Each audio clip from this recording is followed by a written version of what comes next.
주님의 은혜와 평강이 여러분 모두에게 가득하길 빕니다. 좋은 소식 하나가 있습니다.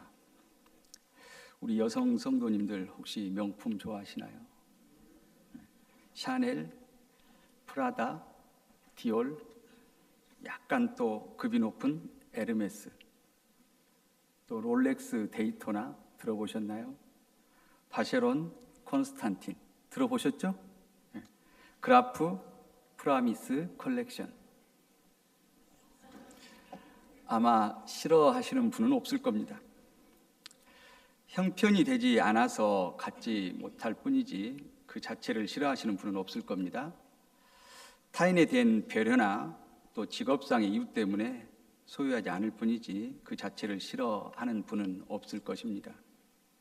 명품백, 명품 옷, 명품 시계, 명품 액세서리 이런 것들은 사정만 된다면 누구나 갖고 싶은 게 인지상정인 것입니다. 그리고 이것은 자동차도 마찬가지입니다. 자동차 중에도 다른 차들과 차별화되는 명품이 있습니다. 그런데 남성들이라고 한다면 누구나 한 번쯤은 그런 명품 자동차를 갖고 싶어 할 겁니다. 여성들이 명품백이나 명품 옷, 명품 액세서리를 가지고 싶어 하는 것처럼 남성들도 명품 자동차를 가지고 싶어 한다는 겁니다. 그렇다면 자동차 중에 명품 자동차가 있다면 어떤 것이 있을까요? 페라리 같은 스포츠카가 아닌 일반 세단 승용차 기준으로 볼 때 일반적으로 3대 명품이라고 불리는 차들이 있습니다. 롤스로이스 팬텀, 폭스바겐, 벤틀리, 그리고 벤츠, 마이바흐. 이 중에서 벤츠, 마이바흐 풀만은 차량 가격이 10수억이나 되는 명품 중에 명품이라고 할 수가 있습니다. 이런 마이바흐 풀만이 여러분에게 공짜로 주어졌습니다. 단지 고략교의 신자라는 것 때문에 아무 대가 없이 명품 중에 명품 자동차라고 하는 마이바흐 풀만 최고급 사양이 여러분에게 주어졌다는 것입니다. 좋은 소식이 아닐 수 없습니다. 아니, 단순히 좋은 소식이 아니라 너무너무 좋은 소식입니다. 그런데 안타깝게도 이런 좋은 소식만 있는 게 아닙니다. 나쁜 소식이 하나 더 있습니다. 여러분이 고략교 신자란 것 외에 그 어떤 조건도 없이 얻은 이 자동차가 며칠이 지나지 않아 폐차해야 할 정도로 망가진 겁니다. 워낙 고급 사양의 차라 듣도 보도 못한 최첨단 장비들을 갖추고 있어요. 그러다 보니 그것들을 어떻게 다루어야 할지를 몰라서 조작 미숙으로 그만 사고를 냈고 그 사고로 자동차가 폐차해야 할 정도로 망가져 버린 것입니다. 수리를 해서 쓰다니 수리비가 상상을 초월합니다. 범퍼 수리비만 해도 몇 천만 원이 들어가는데 폐차해야 할 정도로 망가져 버렸으니 오죽하겠습니까? 보험 처리라도 제대로 되면 어떻게 해볼 수도 있겠습니다. 그런데 그것마저도 여의치가 않습니다. 수리비가 보험 한도를 훨씬 초과할 뿐 아니라 여러분의 잘못으로 망가뜨려 버린 거라 자부담 비용이 엄청나기 때문입니다. 그것을 공짜로 얻은 기쁨에 주변 사람들에게 한턱 쏜답시고 쓴 돈도 적지 않고 또 그 차를 타며 지인들 앞에서 뻐기고 다니는 것도 있어서 차를 없앤다는 게 쉽지 않지만 그래도 이런저런 상황을 고려해 볼 때 폐차를 하는 게 나은 상황입니다. 참으로 나쁜 소식이 아닐 수 없습니다. 명품 중에 명품인 자동차가 단 며칠 만에 물거품처럼 사라져 버렸기 때문입니다.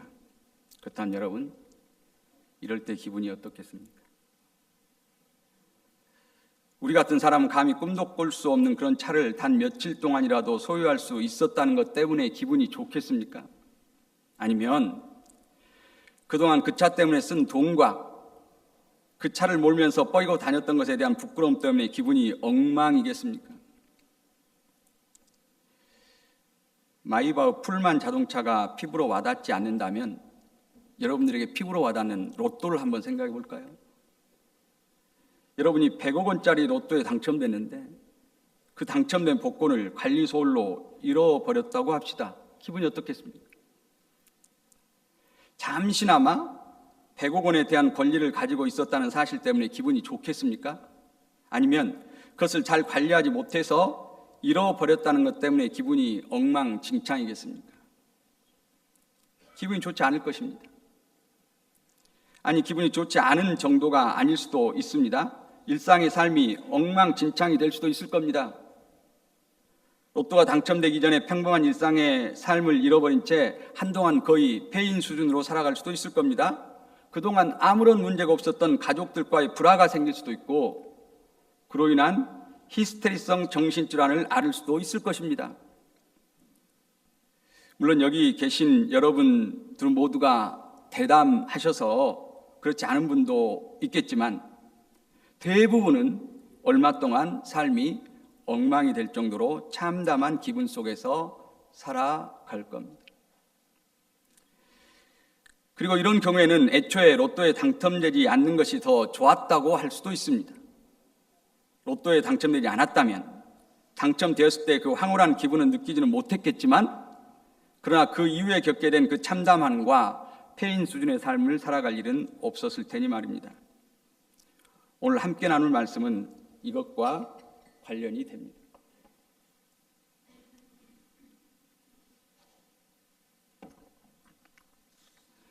오늘 우리가 함께 읽은 성경 본문은 우리 기독교 신앙의 핵심적인 내용입니다. 어려울 게 전혀 없는 내용입니다. 정리하면 이렇습니다. 우리는 인간에게 주어질 수 있는 최고의 선물을 받았습니다. 구원이 그것입니다. 우리는 이것을 얻기 위해서 애써 무엇을 해야 하거나 또 그것에 걸맞은 어떤 대가를 지불해야 할 필요가 없습니다. 단지 예수 그리스도가 우리의 주님이시라는 것을 믿기만 하면 됩니다. 예수 그리스도께서 우리를 위해 십자가에 못 박혀 죽으심으로 말미암아 구원을 받았다는 사실을 믿기만 하면 된다는 겁니다. 구약에서 말한 율법의 규정들을 철저하게 지켜서가 아니라, 또 이런저런 종교 의식이나 교회 일에 헌신하는 열정적인 신앙생활이 아니라 오직 예수 그리스도가 우리의 구원자가 되신다는 사실을 믿고 신앙생활 하기만 하면 된다는 겁니다. 우리가 흔히 말하는 복음입니다. 복음의 핵심이 바로 오늘 우리가 읽은 성경 본문 말씀의 내용인 겁니다. 그리고 이런 점에서 오늘 본문 말씀은 우리에게 좋은 소식입니다. 우리가 무슨 자격이 있거나 또 그것을 받기에 합당한 어떤 노력을 해서가 아니라 하나님의 일방적인 은혜로 세상의 그 어떤 것과 비교할 수 없는 귀한 선물인 구원을 받았다고 하니 이보다 좋은 소식이 없는 겁니다. 그래서 우리는 이 사실에 기뻐해야 합니다. 하나님의 일방적인 은혜로 값없이 구원받은 기쁨이 수천만 원짜리 명품백과 액세서리, 또 십수억짜리 자동차, 수백억짜리 로또 당첨권을 공짜로 받은 기쁨에 비하겠습니까? 당연히 기뻐해야 하는 겁니다. 명품백, 명품 목걸이, 명품 시계, 명품 자동차, 로또 1등 당첨권을 공짜로 얻은 것보다 훨씬 더 기뻐해야 하는 겁니다. 게다가 우리 자신만 기뻐할 게 아니라 다른 사람들과 함께 기쁨을 나눠야 합니다. 십수억을 호가는 자동차나 수십억짜리 로또 당첨권을 공짜로 얻은 기쁨에 주변 사람들에게 거하게 한턱 쏘는 것처럼 구원받은 기쁨을 주변 사람들에게 자랑하며 함께 나누어야 합니다. 그런데 이 좋고 기쁜 일과 관련해서 우리가 결코 잊어서는 안 되는 일이 하나 있습니다. 우리가 하나님의 일방적인 은혜로 구원받았다는 것과 그 구원을 끝까지 유지하는 것은 별개라는 사실이 그것입니다. 성경을 보면 예수님을 믿음으로 구원받았다고 하는 사람들 중에 중도에 탈락해버린 사람들의 이야기가 많이 나옵니다. 셀 수도 없이 많이 나옵니다. 갈라디아서 4장 8절로 9절입니다. 세 번역으로 제가 읽습니다. 전에는 여러분이 하나님을 알지 못해서 본디 하나님이 아닌 것들에게 종 노릇을 하였지만 지금은 여러분이 하나님을 알 뿐만 아니라 하나님께서 여러분을 알아주셨습니다. 그런데 어찌하여 그 무력하고 천하고 유치한 교훈으로 되돌아가서 또다시 그것들에게 종 노릇하려고 합니까?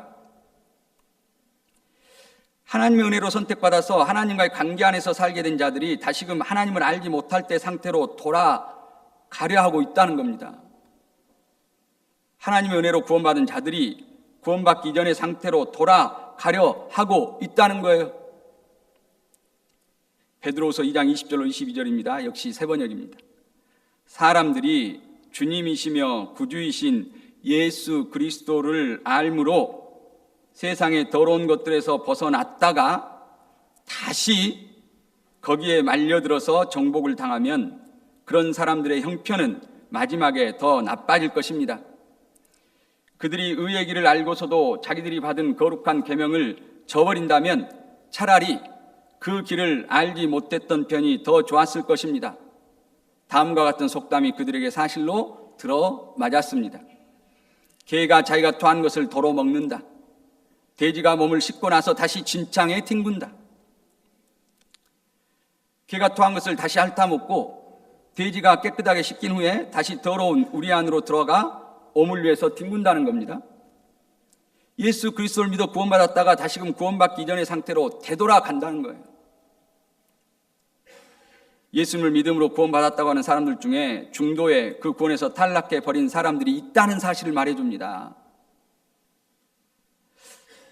그리고 이런 사실은 마태복음 18장에 나오는 비유 1만 달란트 빚진 자의 비유에서 보다 선명하게 드러납니다. 1만 달란트는 당시 유대 지역의 1년 세수의 10배가 넘는 천문학적인 돈입니다. 당시 사람들이 죽었다 깨어나도 갚을 수 없는 액수를 의미합니다. 그런데 이런 천문학적인 액수의 빚을 아무런 대가 없이 탕감받은 종이 자신에게 100데나리온 빚진 사람을 못살게 굴었고 그로 인해 왕으로부터 1만 달란트 탕감받은 이 일이 무효가 되어버려서 감옥에 갇혀 죽을 때까지 고통을 받았다고 하는 이야기입니다. 하나님께서 일방적인 은혜로 주신 구원을 다시금 빼앗기고 말았다는 것에 대한 비유인 겁니다. 구원이 중간에 무효가 될 수 있다라는 겁니다. 하나님의 일방적인 은혜로 얻게 된 구원, 예수 그리스도를 믿는 믿음으로 값없이 얻게 된 구원, 그 구원은 우리가 잘 유지하지 못하면 언제든 무효가 될 수 있다는 겁니다. 하나님의 은혜로 얻게 된 구원을 끝까지 유지할 수 있도록 노력해야 한다는 거예요. 우리의 구원은 우리의 노력과는 전혀 상관없이 거저 주어지는 것이지만 일단 우리가 얻은 구원을 끝까지 유지하기 위해서는 우리 편에서의 노력이 필요하다는 겁니다. 그리고 이것이 성경 저자들이 수신자들, 다시 말해서 신자들에게 신앙생활에 관한 이런저런 권면을 하는 이유입니다. 성경 저자들은 자신들이 쓴 책에서 하나같이 우리가 값없이 얻게 된 구원의 은혜에 대해 이야기한 후에 그런 우리가 이제 어떻게 살아야 하는지에 관해 이야기하는 방식으로 글을 씁니다. 로마서, 갈라디아서, 에베소서, 베드로전서, 공동서신들, 마태복음, 예수님의 산상설교, 이 내용들이 다 그런 것들입니다. 그런데 바로 이런 것들이 우리가 거저받은 구원을 유지하기 위해서는 우리의 노력이 필요하다는 사실을 말해준다는 겁니다. 그렇다면 아무런 대가 없이 받은 구원을 끝까지 유지하기 위해서 우리가 기울여야 할 노력들은 어떤 것들이 있을까요? 많은 것이 있지만 이 시간에는 두 가지만 생각해 보고자 합니다. 특별한 것들이 아닙니다. 너무나 평범하고 또 기본적인 것들입니다. 여러분들이 신앙생활 하면서 수도 없이 들어서 식상할 수도 있는 것들입니다. 그러나 우리의 신앙생활에 있어 너무 중요하고 그래서 몇 번이고 반복해서 들어도 부족한 사실이기에 한 번 더 살펴봅니다. 먼저 어떤 상황에서도 믿음을 잃지 않는 것입니다. 신앙생활하기에 좋은 상황만이 아니라 신앙생활을 도저히 이어갈 수 없을 정도로 나쁜 상황에서도 예수 그리스도가 우리의 구원자가 되시고 우리의 생명과 삶의 주인이시라는 믿음을 잃지 않아야 한다는 겁니다. 우리 신자들 중에는 삶이 순탄하고 또 하는 일이 잘 될 때는 아무런 문제 없이 신앙생활 잘 하다가도 삶의 형편이 나빠지거나 어려운 일을 당하게 되면 그동안 잘해왔던 신앙생활을 소홀히 하는 것은 물론이고 심지어 하나님을 믿는 믿음마저 저버리는 분들이 있습니다. 또 반대로 삶의 상황이 좋지 않아 힘들 때는 하나님 없이는 안 된다고 하면서 하나님을 간절하게 붙들며 신앙생활 하다가도 삶의 형편이 조금 좋아진다 싶으면 언제 그랬냐는 듯이 하나님 아닌 다른 것들을 의지하며 사는 분들도 있습니다. 이래서는 안 된다는 겁니다. 삶의 형편이 좋든 나쁘든 상관없이 하나님을 믿는 믿음을 잃지 않아야 한다는 겁니다. 삶의 형편이 나쁘다고 해서 하나님 따윈 없다고 하며 신앙생활을 소홀히 해서도 안 되고, 삶의 형편이 너무 순탄하고 좋아서 하나님을 의지하지 않고도 얼마든지 잘 살아갈 수 있다고 생각하며 하나님 아닌 세상 것들을 의지하며 살아가서는 안 된다는 겁니다. 방금 전에 읽은 성경 말씀들이 이런 권면입니다. 다음으로 우리가 구원을 끝까지 유지하기 위해 해야 할 또 하나의 노력은 거룩한 삶을 사는 것입니다. 하나님을 믿지 않는 세상 사람들과 구별된 삶을 살아야 한다는 것입니다. 성경에서 말하는 거룩이라는 것은 구별을 의미하거든요. 바울은 신자들에게 쓴 편지에서 이렇게 말합니다. 갈라디아서 5장 19절로 20절입니다. 세 번역으로 제가 읽습니다. 육체 행실은 분명합니다. 곧 음행과 더러움과 방탕과 우상숭배와 주술과 원수매짐과 다툼과 시기와 분냄과 분쟁과 분열과 파당과 질투와 술취함과 흥청망청 먹고 마시는 것과 그와 같은 것들입니다. 내가 전에도 여러분에게 경고하였지만 이제 또다시 경고합니다. 이런 짓을 하는 사람들은 하나님 나라를 상속받지 못할 것입니다. 에베소서 5장 3절 5절입니다. 역시 세 번역입니다. 음행이나 모든 더러운 행위나 탐욕은 그 이름조차도 여러분의 입에 담지 마십시오. 그렇게 하는 것이 성도에게 합당한 것입니다. 더러운 말이나 어리석은 말 또는 상스러운 농담은 여러분에게 어울리지 않습니다. 오히려 여러분은 감사에 찬 말을 하십시오. 여러분은 이것을 확실히 알아두십시오. 음행하는 자나 행실이 더러운 자나 탐욕을 부리는 자는 우상 숭배자여서 그리스도의 나라 곧 하나님 나라를 상속받지 못할 것입니다. 골로새서 3장 5절입니다. 세 번역입니다. 그러므로 땅에 속한 지체 일들 곧 음행과 더러움과 정욕과 악한 욕망과 탐욕을 죽이십시오. 탐욕은 우상 숭배입니다. 로마서 12장 1절로 2절입니다. 세 번역입니다. 그러므로 나는 하나님의 자비하심을 힘입어 여러분에게 권합니다. 여러분의 몸을 하나님께서 기뻐하실 거룩한 산 제물로 드리십시오. 이것이 여러분이 드릴 합당한 예배입니다. 여러분은 이 시대의 풍조를 본받지 말고 마음을 새롭게 함으로 변화를 받아서 하나님의 선하시고 기뻐하시고 온전하신 뜻이 무엇인지를 분별하도록 하십시오. 거룩한 삶을 살라는 겁니다. 하나님을 믿지 않는 사람들이 사는 모습과는 다르게 하나님 나라 백성다운 구별된 삶을 살아야 한다는 겁니다. 이것은 비단 방금 읽었던 로마서와 갈라디아서, 에베소서, 골로새서에서만 말하는 게 아닙니다. 바울이 쓴 모든 서신에 나오는 내용이고 야고보서와 베드로전서를 비롯한 공동서신은 더 강력하게 주장하는 내용입니다. 나아가 예수님의 말씀이 기록된 복음서에서는 훨씬 더 강력하게 권고되는 내용입니다. 그렇다면 왜요? 왜 우리 그리스도는 하나님을 믿지 않는 사람들과 구별된 삶을 살아야 하는 걸까요? 그것이 곧 하나님 나라를 상속받을 수 있는지 아닌지의 표지이기 때문입니다. 이것은 방금 읽은 갈라디아서 5장 19절로 20절 말씀이나 에베소서 5장 3절로 5절 말씀이 말해주는 사실입니다. 이런 일을 하는 자들은 지금 거룩한 삶을 살지 못하는 거예요. 이런 일을 하는 자들은 하나님 나라를 상속받지 못할 것이다. 하나님을 믿어 구원받은 자들이 하나님 나라 백성에 걸맞은 거룩한 삶을 살지 않으면 하나님 나라를 상속받지 못한다는 겁니다. 하나님을 믿는 믿음으로 말미암아 하나님 나라를 유업으로 받을 권리가 거저 주어졌는데 하나님 나라의 거룩한 백성에 걸맞은 삶을 살지 못하는 것 때문에 그 유업, 즉 하나님 나라를 소유하지 못하게 될 수도 있다는 겁니다.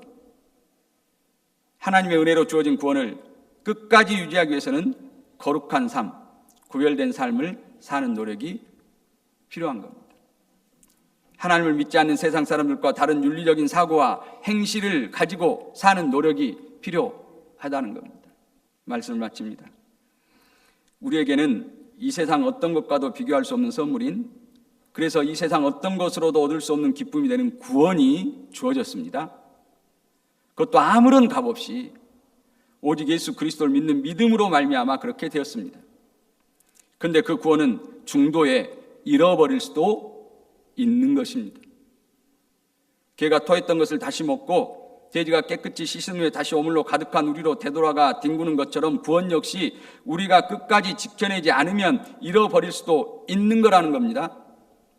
그리고 이런 점에서 그 어떤 것과도 비교할 수 없는 큰 선물이자, 그래서 우리에게 가장 큰 기쁨이 되는 그 구원을 끝까지 지켜내기 위한 노력이 필요합니다.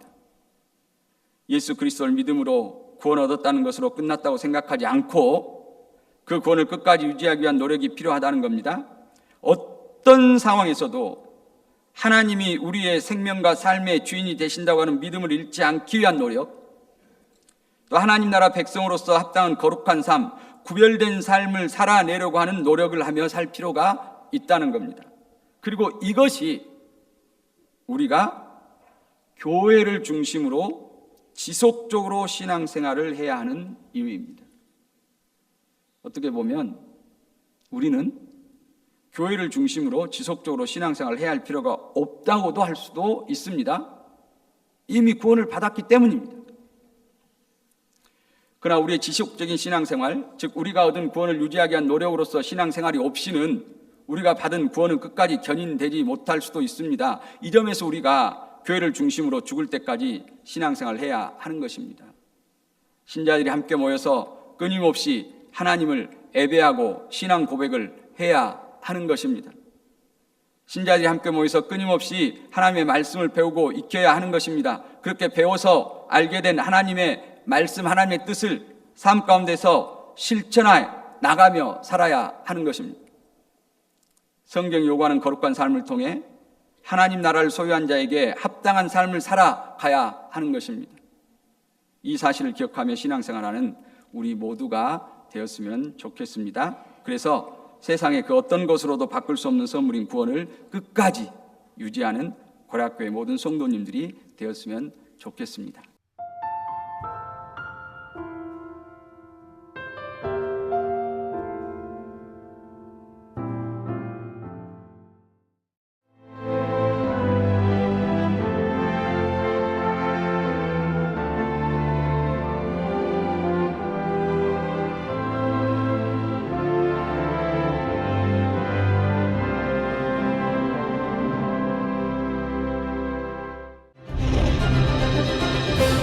기회는 준비된 도시를 선택합니다.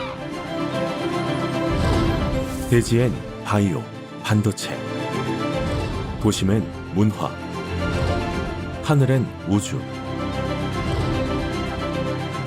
대한민국 미래 산업의 새로운 가능성을 열어가는 곳. 격이 다른 도시, 순천입니다.